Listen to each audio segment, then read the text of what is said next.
is. I thought the king and the bronze were separate. They are. We counted them as separate. They are separate. I counted them as two different ones. Did you say earth? I said earth. Nurse. It said nurse. The wife of the spiritual master. The wife of the spiritual master, they list as separate from Brahma. Yeah, that's true. Okay, so any of the mothers you can glorify. And I guess I'll start it off. We're only going to go to 1:30. Hopefully we'll have enough brave souls to come up and glorify their mother. It's like 42 minutes we have to go. So everybody take into consideration that there may be somebody, somebody that will need time. So maybe if five minutes each would be less than 10 people, 9 to 8 people. So let's see, it doesn't have to be 5 minutes, but try to keep it in that neighborhood. So I guess I'll start it off, and I'd like to glorify any of those 7, although I can't remember much about a nurse. I don't remember having a nurse, but a lot of people have nurses, especially preschool nowadays. Kids go to preschool early, but I didn't, and I just don't remember much of a nurse in my life. So, but the others were certainly there. For my biological mother, I have to say a few words. She was a very simple, really faithful lady, very faithful to her religious tradition, her church, God. She never really learned to drive, just really homebody. My father always provided whatever income was there, so she was always there for us. Send us off to school, wake us up in the morning, send us off to school, always had breakfast, in our little menu of things, whatever we wanted, she would try to make. Always there, packing us a lunch for school or giving us some lunch money. Didn't fail when we would come home, and that there would always be dinner at a certain time, and she would be there. She was just always there. It was like she was part of the home. So along with the home, she was there. And she generally had a very sweet and gentle side. Of course, if you were too bad, then naturally it would upset her. But she didn't have the ability to really manhandle boys when they got a little bit older. So she would just threaten us how she was going to tell our father when we came home, and that would generally strike fear into our hearts, So we would tend to listen then. So in that way, she was actually responsible for a pretty pleasing childhood. And then when myself and brothers and sisters became older, my father untimely passed away. So the burden fell on her shoulder. And somehow or other, she managed to keep that together. She didn't have to go out and work by Krishna's grace and the grace of the United States government. She was able to support the family based on his veteran's pension. He's a World War II veteran, so they gave some pension there. And somehow or other, she was able to manage the accounts. Her brother gave her a little help.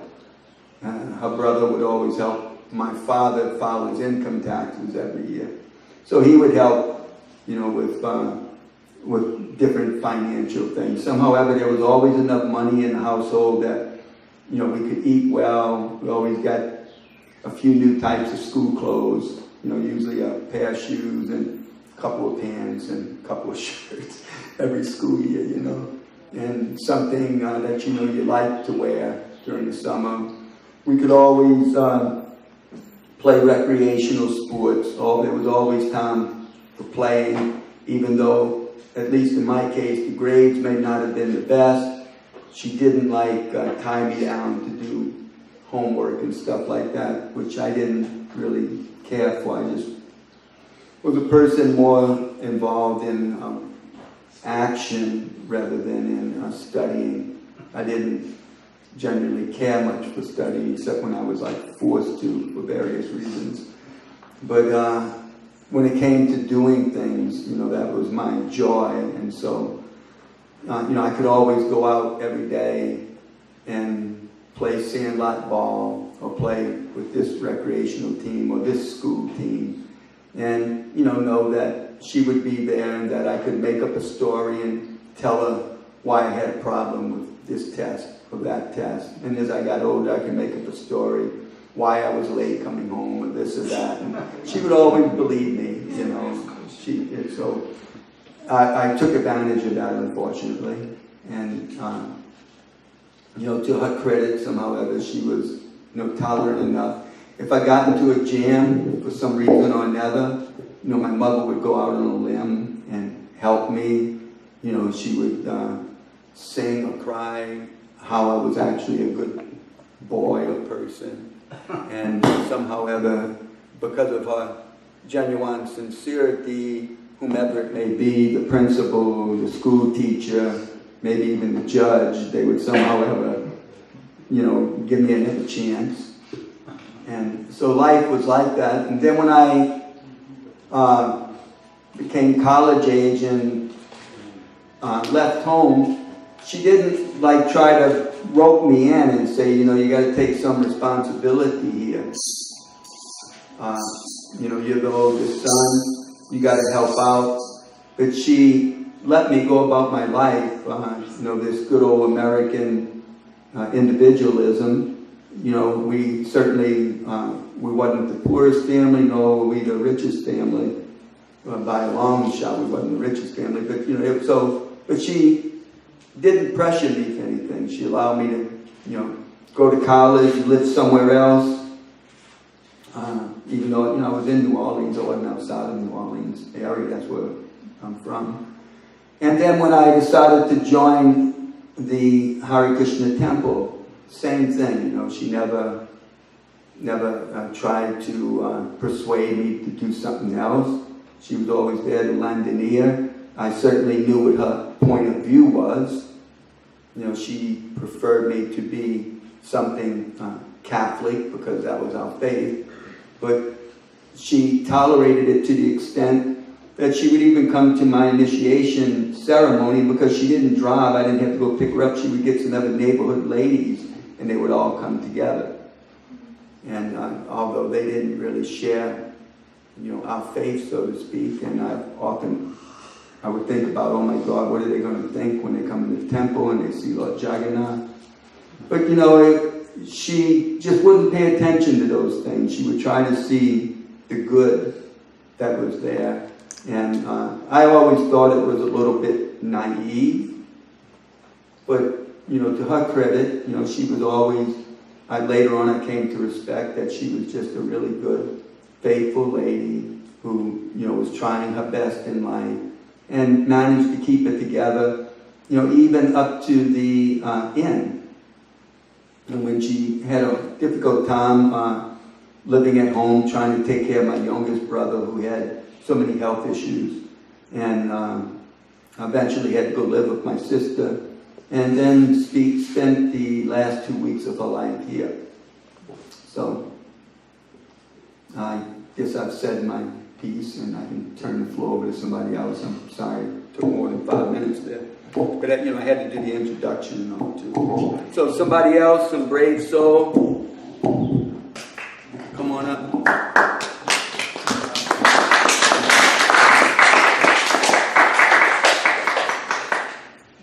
One thing I just wanted to add to you again, if he doesn't mind, is that when his mom left her body, she was here, and I wasn't there, but I heard she had a rosary in one hand and a little deity of Lord Jagannath in the other.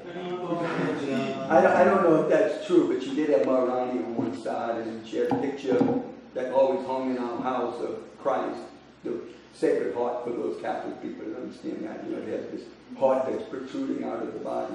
So she had that picture on one side and Maharani on the other side. And she must have been chanting during Hare World War Krishna. II. so auspicious because of her connection to Prabhupada through her son.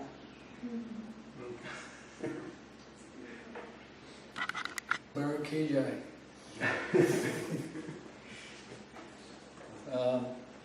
I'm not here to talk about my mother. I never met my mother. I was adopted when I was very, very little, so I don't know who she is. And I never stayed very long with the adopted mother. And they moved me off into foster homes and grew up through. After foster homes, I lived in the Salvation Army Boys Home. So I had many people looking after me, not really my mother. But the mother I want to talk about is my wife, Narada Priya Devi Dasi.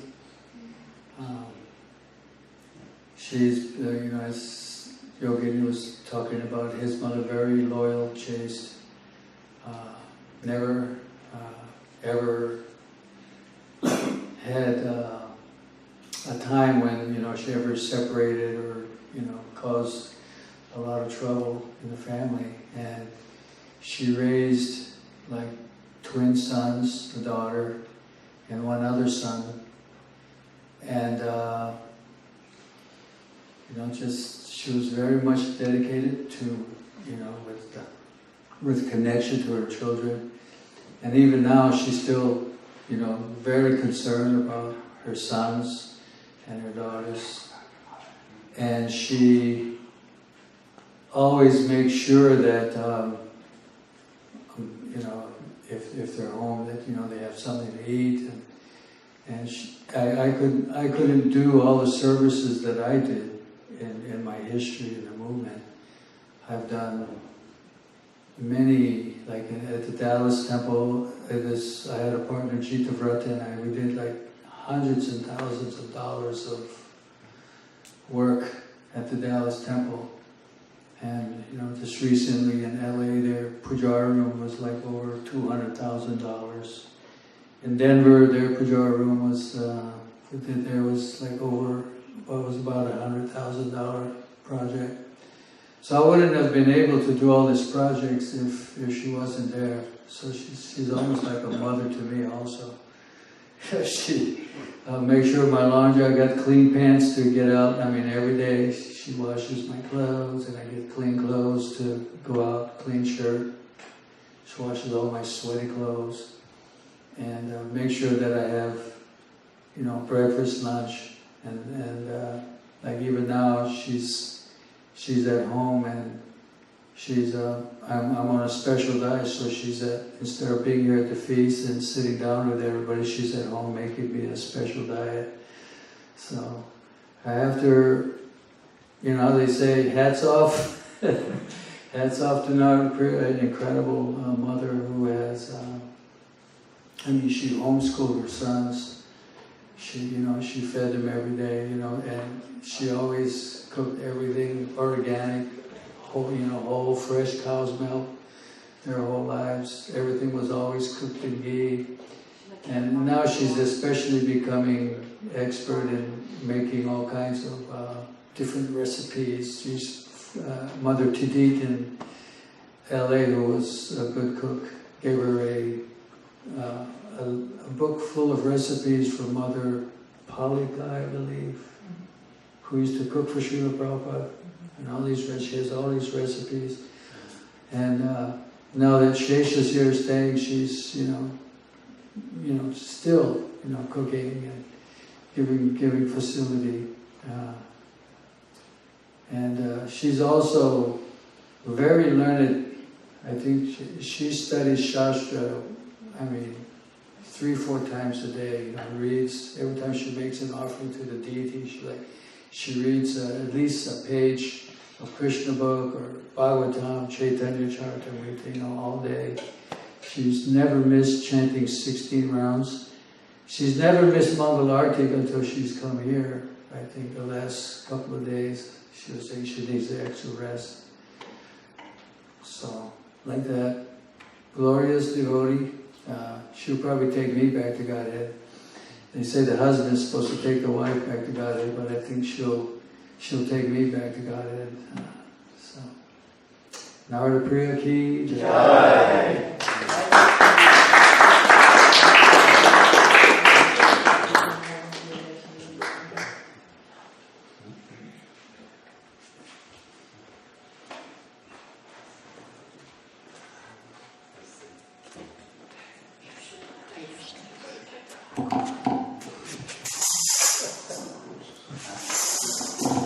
Hare Krishna. So one of our 7 mothers is explained as the nurse, which literally that would mean a mother that nurses someone else's child. But I'm going to extend that understanding to, like, maybe we'll call that person the other mother. Because here at New Talavana, especially in the days when my children were coming up, Mahalakshmi's children, Yogendra Prabhu's, there were a lot of other mothers. There were a lot of other mothers to my children that I, like in retrospect, and now so much appreciate, because we lived in an era when it was like all hands on deck. We were paying for this land. We have 1,200 acres here.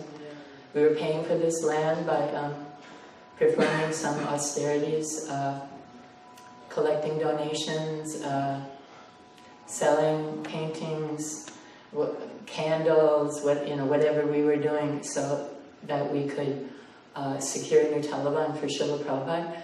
And so all hands on deck meant either you were out doing it, or you were here taking care of the kids, cooking for the deities, doing the puja. There were a lot more devotees here. And I would go out and collect donations. And I never worried that my children weren't being taken care of, because I knew they had another mother here. And so I just really appreciate all those people that treated all the children just like they were their own. Or also we had school here, and I thought that I might do this, and I really didn't want to, but it's choking up. But it's like a serious emotional thing to feel so much gratitude for someone. And then also we did school here for many years. I came in 1985 when Vikadara Prabhu was another other mother, believe me, because Vikadara Prabhu was a person that, he was a protector. He left his body, how long ago? Last year. Last year. November 18th. And he, like he's in a man's body, but definitely another mother, because he's such a protector of Prabhupada's ISKCON and the devotees. And that's another reason why we never felt, or maybe even the main reason, because of the example that he set. That everybody knew that this is what was required, and he was always there for you, and he would never do anything, ask you to do anything that he wasn't ready to do. So he put his best people in the school. I came in 1985 when the school was just starting here. And we had school continuously until, I don't know. 2008. 2008. Is it that long ago? Mm-hmm. And at that time, it's like we ran out of kids. One year we just didn't have children, and so I always felt like we'd lose our momentum. But we didn't do the school that year, and now we've yet to get it going again, although it's so necessary for the development of the community. So I'm praying to the Srimati Radharani, the Mother of Devotion today, that she inspire us and send some other devotees that could do the school again. So we had the school going, and it was Madhurya Leela and Mahalakshmi and I and Shamalata Mataji and Mother Krishni.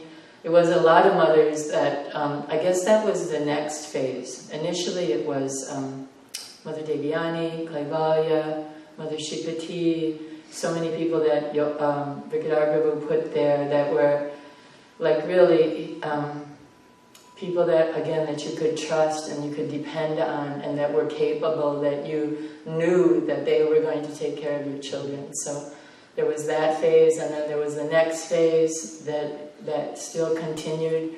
And that was largely due, that second phase was actually largely due to the encouragement of my spiritual master, Jayapataka Swami, that he told us that he was pleased with our service and to please continue. So I guess, winding it up, I'd just like to reiterate how grateful I am to all those ladies that just never gave it, there was just never any question that they wouldn't take care of all the children like they were their very own children.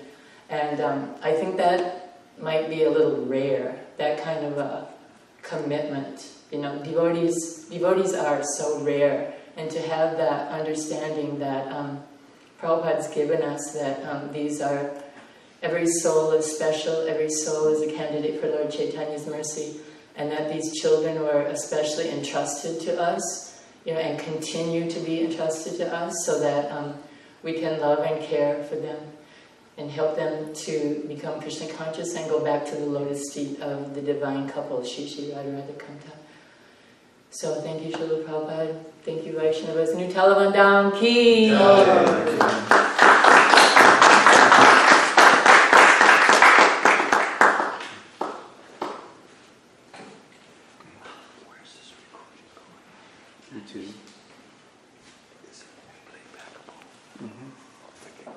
Om Ganati Mirandasha Gananjana Salakaya Chakshush Undalitamena Tajtakasati Vidavena Om Vishnu Padaya Krishna Vistaya Vrutale Srimati Bhakti Vedanta Swami Dinamane Namaste Saraswati Devi Gauravani Pracharne Nirvasesha Sunyavadi Pasachale Satarine Srila Prabhupada Ki Jai.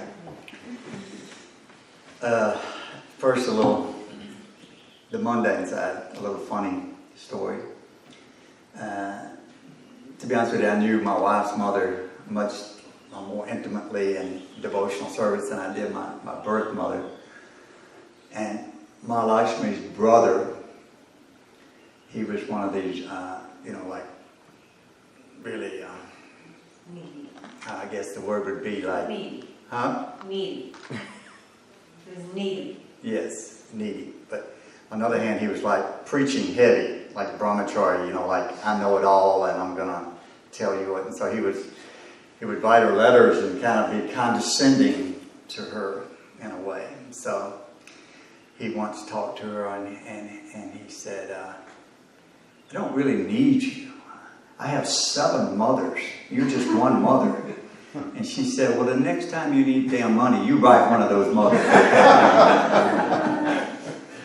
You can explain that her brother is also a devotee. Yes. For people that didn't know, Yeah, Mahalakshmi's brother is also. Yes. So that and then my early intimation to become to live in the temple was very difficult.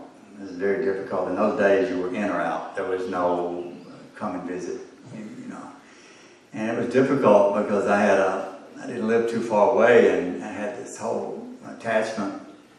But the main thing I had is this seeming a real attachment to my mother, my birth mother. She was very, we were attached. I was very attached to my mother. I guess that's the word samba. It means bad boy, always attached to your mother.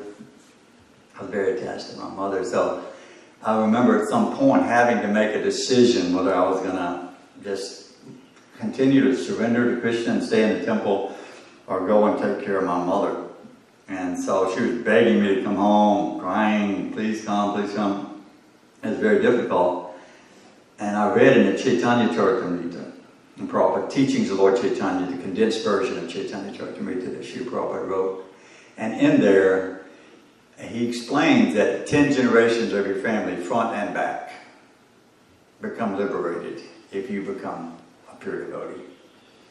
So when you think about, I was so attached to my mother, I wanted to help her, but then there was no way I could help her. The only way I could help her is if somehow or another I could become a pure devotee. If I could stay in association devotee, then she would get liberation. So this Krishna consciousness is the highest benediction for humanity at large, and it actually, in my humble opinion, it's the most highest form of welfare work to help those you love. And so then, the next point I would make is that in Krishna consciousness, the philosophical aspect of understanding who is God, there's always logical reasons, very scientific basis for why we understand Krishna as the Supreme Personality of Godhead. Krishna's tu Bhagavan Swayam. So why we understand that in the material world we always see the feminine and masculine. There's women and then there's men. So where's that coming from? Where is that's in God. It has to be in God. Otherwise, how are we having this aspect of God in this material world? So we understand from the Vaishnava literature that the topmost manifestation of the Supreme Absolute Truth is Srimati Radharani. She is God. Sometimes people want to address God as she. Yeah, she. God is she.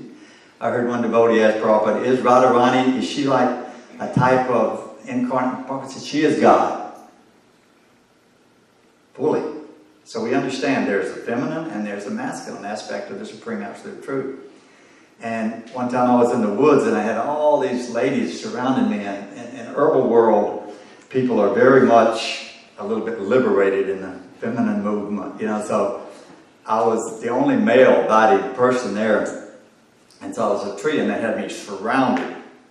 One lady said, my Kwame name is Daryl. She said, so Daryl, what do you think about women's issues?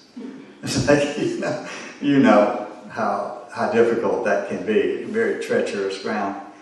And so I took shelter of Srila Prabhupada, and I thought, well, I don't know which body to speak from. Because I've been in women's body, I've been in men's body. So which body should I address women's issues from? And they just looked at me and said, okay, whatever. And they just kind of won over because they could understand. So that, ultimately the issue of motherhood and femininity and the divine aspect resides in the absolute truth. And Srimati Radharani, she is God. And then we are all Hare, we're all of that energy. The Jivatma is of the same energy. So we are all by nature Prakriti, right? And Purusha is the enjoyer. So that aspect of us, by nature, we are all feminine. And so we are all meant to be enjoyed by God. So the concept of man and woman, ultimately, it's a very, on the material plane, it gets confusing, but on the spiritual plane, we're all meant to be enjoyed in that aspect of God, as Prakriti, to be enjoyed. I just want to bring it up. Jai Shri Prabhupada.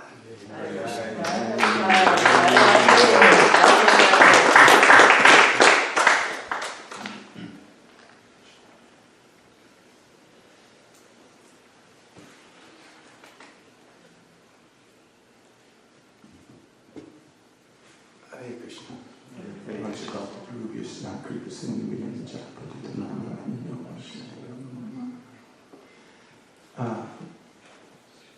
First, I guess I'll speak a little bit about my biological mother. Similar to Yogi Prabhu's mother, maybe it was a generational thing, but she was, my mother was always such a wonderful nurturer and provider, always home, cooking. She literally cooked 3 meals a day. Not only for me or my other siblings or my father, but for my aunts and uncles too, because they lived nearby and they all worked. So they would all come to our home. And then on Sundays, I was actually coming to ISKCON, and the wonderful love feast, as Prabhupada with the Sunday feast. But I was fortunate, although the menu wasn't transcendental. As a young boy, I had Italian feasts every Sunday. My mother and aunt would cook these elaborate Sunday feasts, and all kind of family members would come over. So, as Srila Prabhupada stresses, or as Arjuna is concerned in the Bhagavad Gita about family life, destroying family, this will destroy family life if I kill all my relatives. I had the good fortune of a good family life coming up, the closeness of siblings, the closeness of aunts and uncles and so on, cousins. I had good fortune. And of course my mother, she was very much a part of that. And then also I very much appreciate Sri Prabhu's speaking about his wife, how wonderful this mother has not only taken care of their children, but also of him. And this is exemplary of the glories of a Vaishnava mother. It's like I noticed this is a new book. I had never seen it. I haven't been to the temple in a couple of weeks ago, and I just want to share with you the very first page. It says, but these women are not ordinary women. This is Prabhupada talking. And he's talking about the women in our movement. But these women are not ordinary women. They are preachers. They are preachers. They are Vaishnava. By their association, one becomes a Vaishnava. So, Srila Prabhupada is stressing here how the women of our movement are so important. And, this is a woman, like this type of women, Diksha Gurus. So, I haven't read it, but that was the first statement in the book. And actually, we can see, just practically speaking, what would this farm be without the women who have been involved? So many mothers have done so much service here. And, I'm in such in debt and gratitude towards them. Similarly, as Sri Ram was speaking about his wife, I can honestly say my wife does such a wonderful job with my daughter, teaching her, homeschooling her. Women, in my opinion, have a certain ability and intellect different from the man's that's better for certain things. And if a man cannot recognize that, shame on him. Because it's so important for the rearing of children to have both that motherly and fatherly energy. And last, I don't want to go on, but a couple of things first. It's like I was saying about the mothers here who have done so much service, Mother Mahalakshmi, Mother Haridwani, Mother Maharani, you can go on and on. The mothers here have done so much service over the years. I couldn't count how many garlands Mother Haridwani has made for our deities. I'm just saying, Mother right now is making ghee wicks. How many hundreds of thousands of ghee wicks has she made for our deities? We may think it's insignificant, but I don't think that's how Krishna looks at it.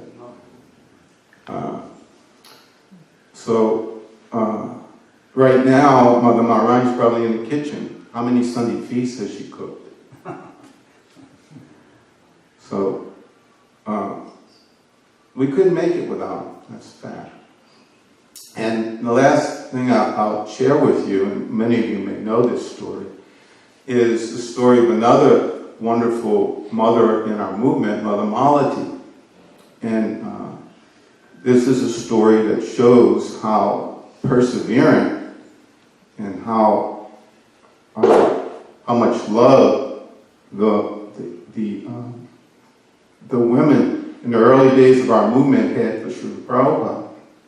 They were in Mayapur, and the conditions back there were very primitive.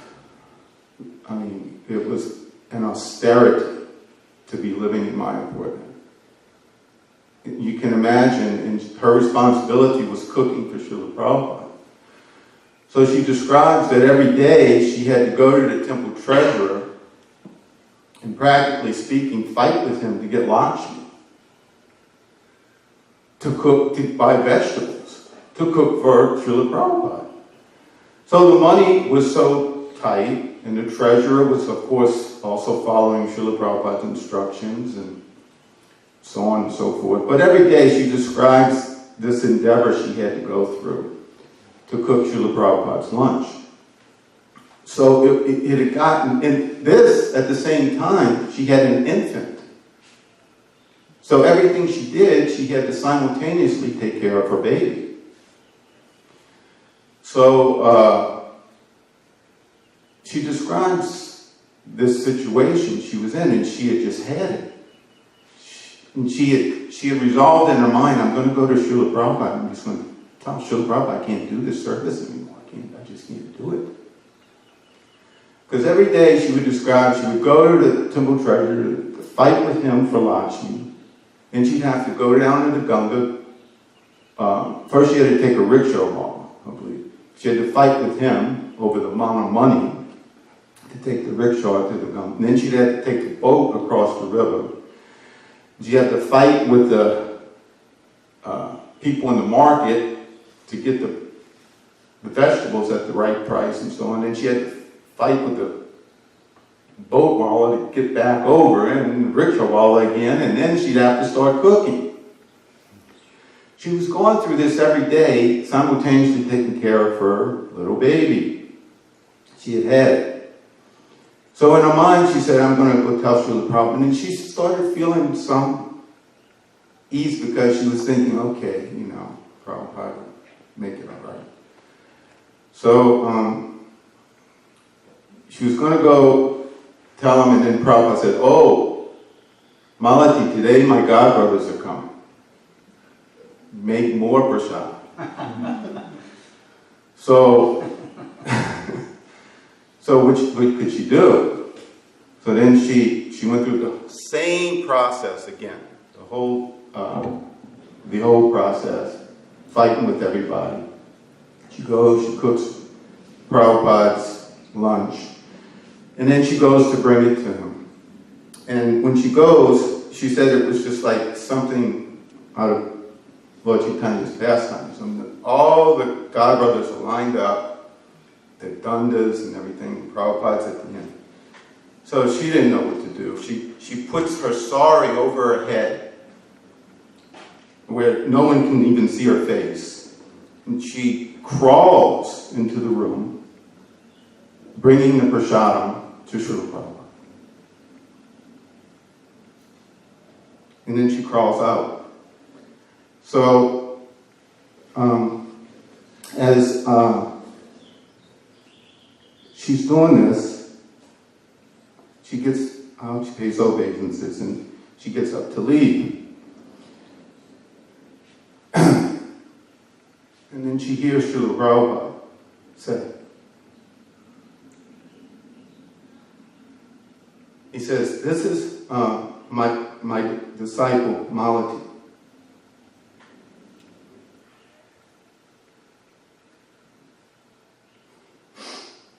And he says,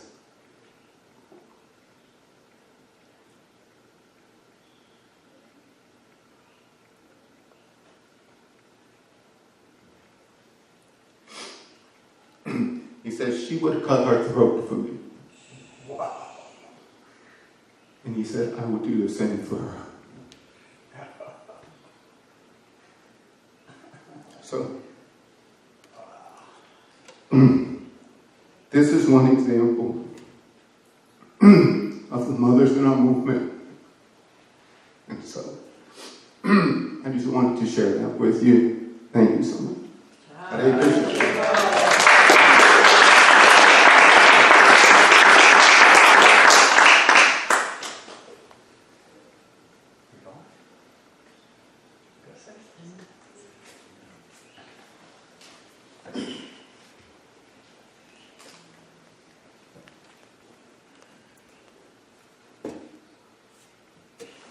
Haribol.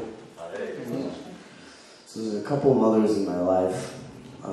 This one is my mother, biological mother.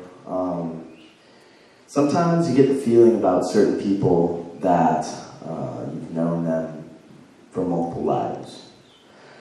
Like they really fit a certain role in your life and they just play it so well and so kind to you.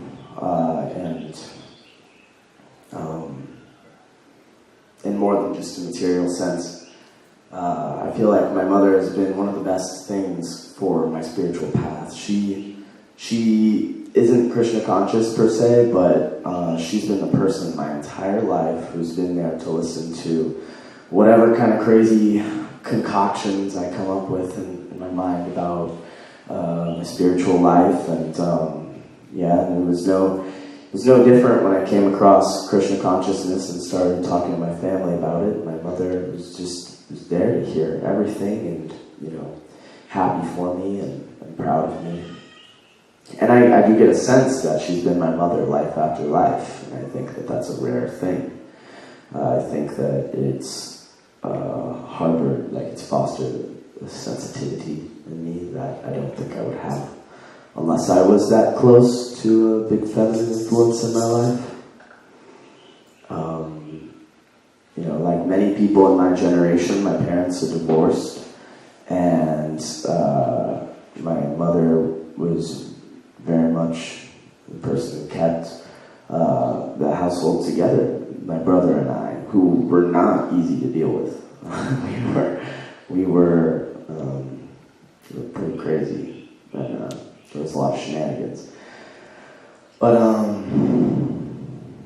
I guess when I think of my mother, I also think of my house growing up, which makes me think of Mother Boomy, because my house was just, there was something really beautiful about it. There was a drainage ditch, which doesn't sound beautiful, but there was a drainage ditch that ran behind my house, and all the runoff from the street went into it. Because all that water was there, everything was just lush and fertile, and there were all kinds of plants growing, and butterflies and dragonflies and birds and various animals and so many flowers. It was just gorgeous. It was a very unassuming view. It's a very small suburban house, kind of beat up, even kind of a beat up house, but the nature that was around it was just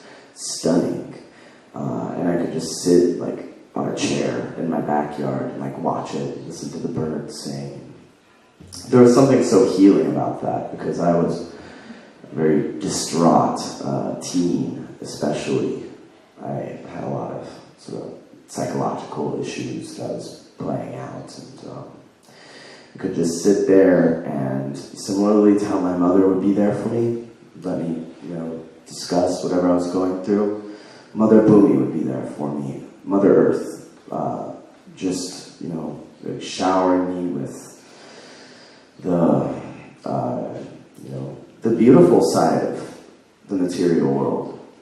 Sincerely beautiful side of the material world is nature. It's in the mode of goodness. It's so much easier for us to find ourselves in nature as opposed to in other aspects of the material world.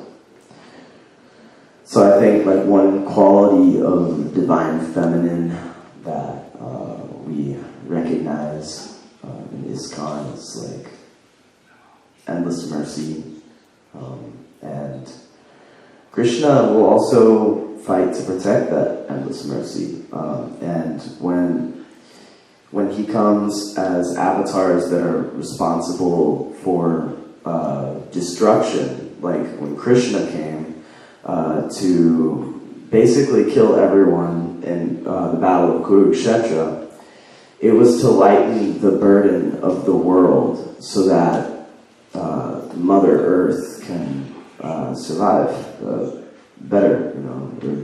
There's many reasons for it. I know there's kind of simplifying it, but and here's kind of another thing. I heard, and I don't know if this is bona fide, but I heard that it was Radharani that talked Krishna into taking birth as Chaitanya Mahaprabhu. She said, you need to experience what I feel in devotion for you. That is the one thing you haven't been able to experience yet in a life. So Krishna said, you're right. And Chaitanya Mahaprabhu was actually not just Krishna. Chaitanya Mahaprabhu was Krishna and Radha in the same body. So, when you read about the pastimes of Chaitanya Mahaprabhu, you have to look at it from that light too. That the divine feminine is in Chaitanya's actions. And yeah, I personally get a lot out of that because I don't know. I mean, there's just something special and merciful about Chaitanya that you don't see in other avatars. So I'm going to give thanks to my mother, Mother Earth, and the Divine Mother, and there's one other. I have a best friend who I'm actually going to be staying with here at Talavana, who is is in a woman's body, and she probably played one of the biggest roles in me becoming the person I am, really teaching me to be a better person. Similarly to how some people see their wife as mother, I see her as mother in shaping the person I become. So, Jaya Mataji, Haribol.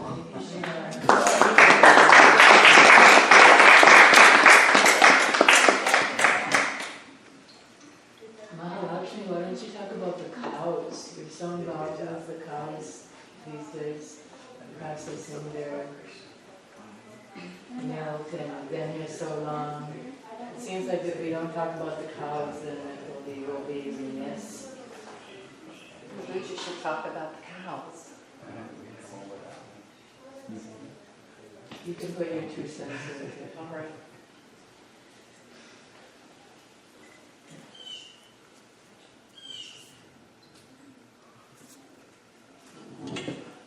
Haridwani's always getting me into things. It's my job. That's one of the mothers. They always push you into doing things that you're like, oh, try to get out of it. Well, when I first came to New Talavana, my husband took care of the cows. And everything was about Gomata.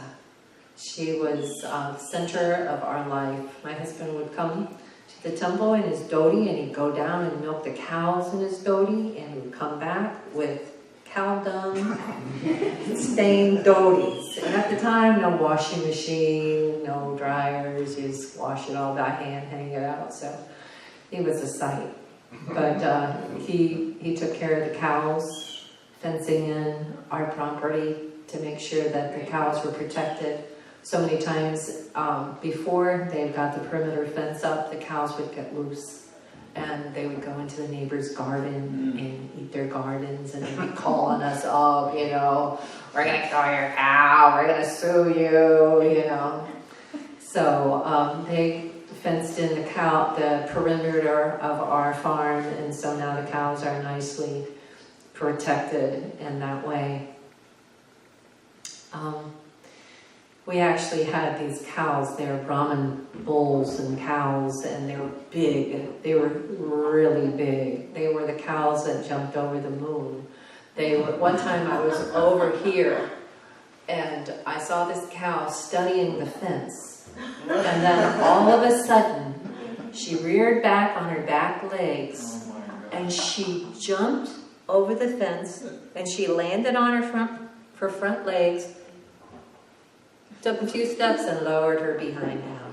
I was like, Krishna. So amazing, you know. Cows are just so amazing. When my daughter, when she was about 1.5 years, 2 years old, we had just been at the farm for a little while, and the garden was across the street, and I would take care of the garden, and she would play in the cow trough, you know, her little swimming pool, you know, play around. And then I saw her heading to the cows. I was like, oh no, I'm screaming for her, stop, don't go there, don't go there. And this one mother cow was just shaking her head, don't do it, don't do it. And she just kept coming, and the cow just picked her up and sent her about 5 feet back. She didn't mess with the cows anymore. The cows are so amazing. Right now we have a cow. Somebody may know her name. 15 years ago, 10 years ago, whatever, she gave birth to a calf, and we milked her. Well, then she dried up, and time went by, and she decided she wanted to give milk again. So, without giving birth to another calf, she just starts milking, and I can't remember how many gallons we get from her every day. It's just amazing. So, you know, cow is so dear to Krishna, and Krishna is so dear to the cows. In Talavana, our whole thing, we always would say, you know, the deities, the children, and the cows were so important to Krishna. And we have a wonderful cowherd girl, Jayanti Saki Devi Dasi. She goes and milks the cows every day. Narayan, Haridwani's Da, he provides all the hay for the cows every year, and then he also grows some to sell to maintain the cow program. And so we're, you know, very appreciative to them. We also have a couple of devotees that now are working with the cows. Kara's making cow dung patties. You can see them splattered on the barn. And Katya, she is helping Jayanti milk the cows.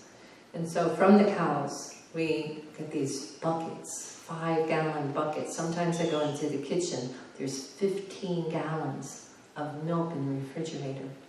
So I skim the milk, and when I get enough, we churn it into butter.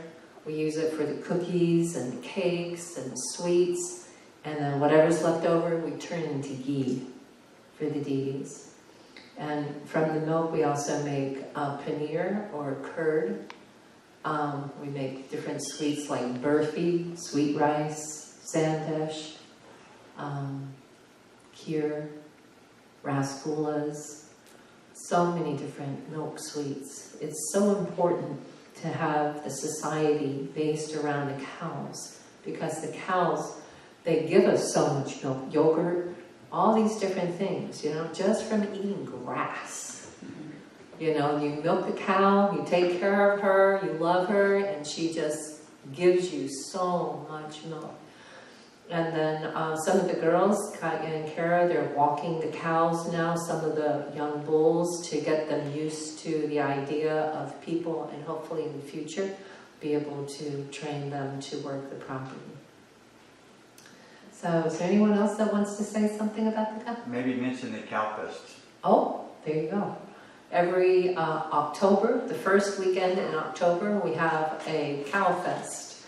And we have cow that's out there. People can decorate her and feed her. But there's 12-hour chanting Hare Krishna for 2 days. And hay rides and different festivities that go on. Curd burgers. Curd burgers. Actually, Hari Gwani's curd burgers are so famous. Our spiritual master Jayapataka Swami, when he saw her, as the first thing he said, "She makes me curd burgers." You're gonna have to teach my cook how to make these curd burgers.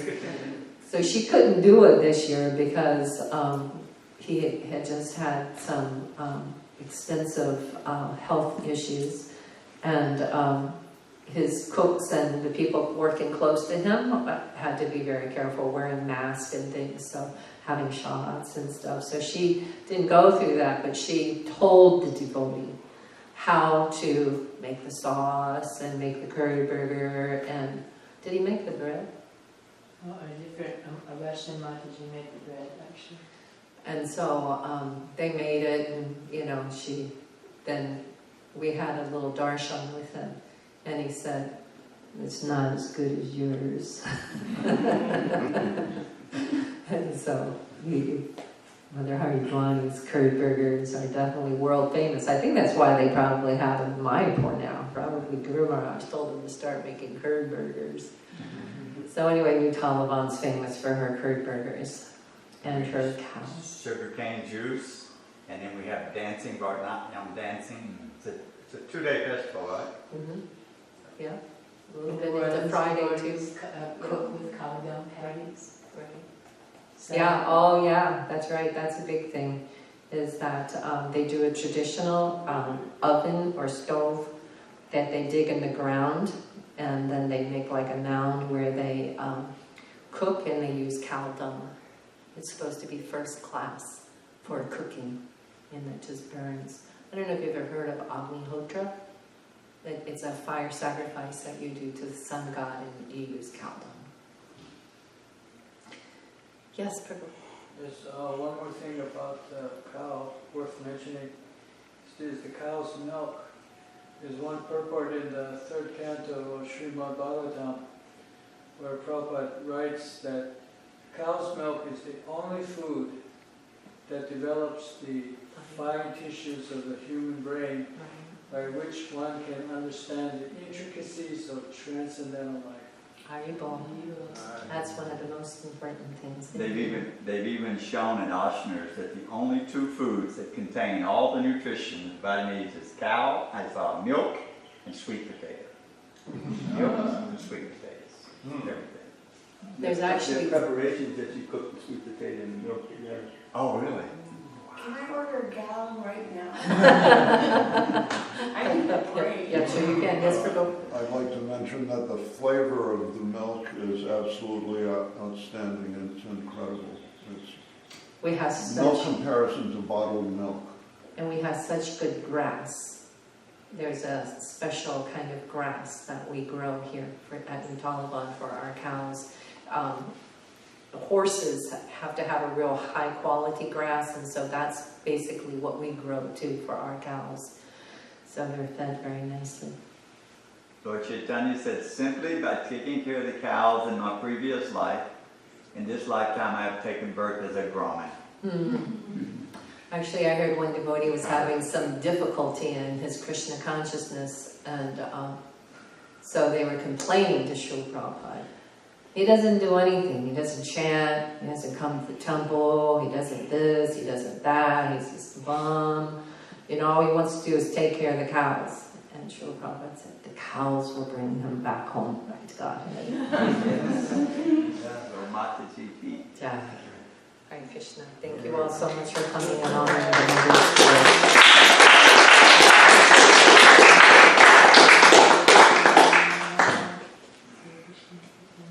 Thank you for ringing her out, Mother Hardwani. Anyone else before we all depart?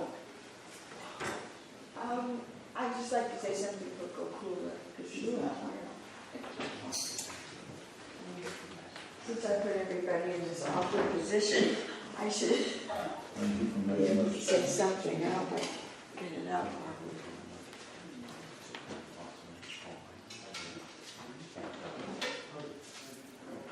Oh, that was proper.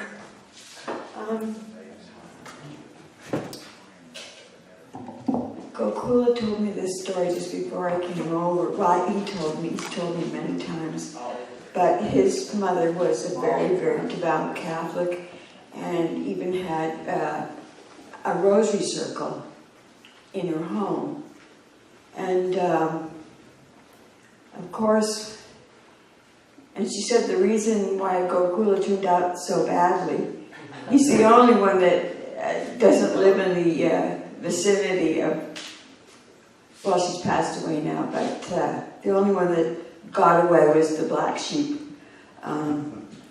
Gokula. And he took a while because he said I could fool other people, but I couldn't fool Srila Prabhupada. So it took him a couple of years before finally he moved in. And he had the occasion, he had to go home for some reason, and he was dressed, like a devotee.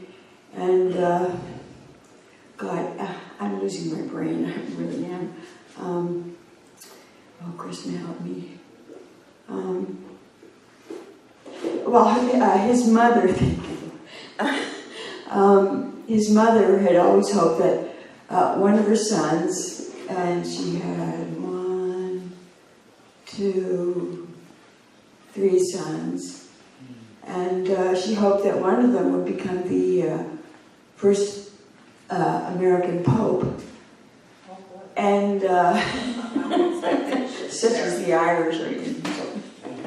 But he said, but Mom, I'm more advanced than the Pope.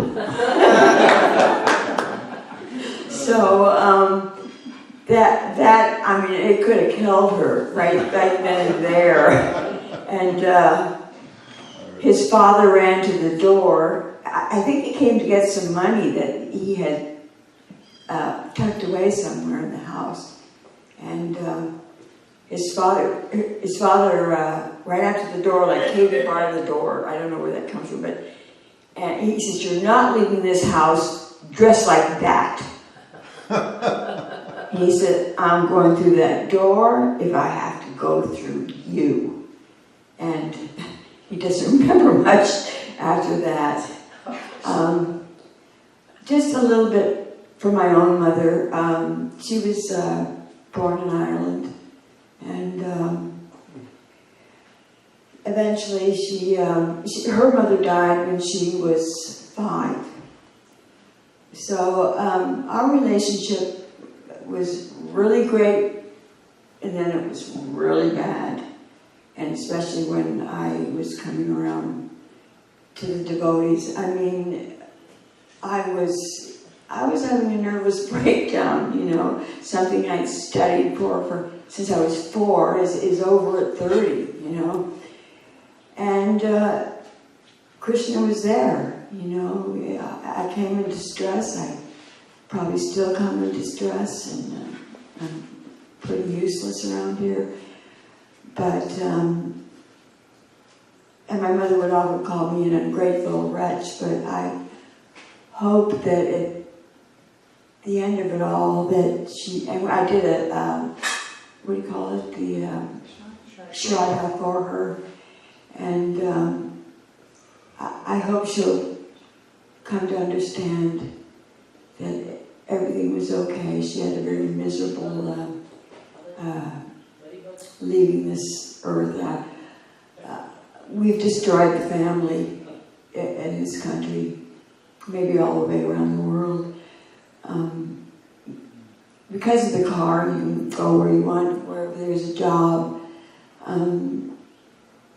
But the devotees have the right idea of what, and Srila Prabhupada, of what a family really is. And I thank you for all taking us in.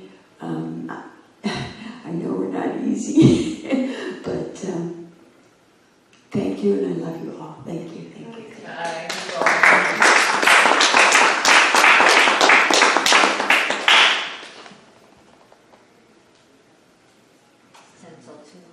Ten to 2? Yeah. They're probably serving up the feast right now. Oh, I thought maybe I was giving us some lag time. I'm sorry, I didn't need to do that. One more hour.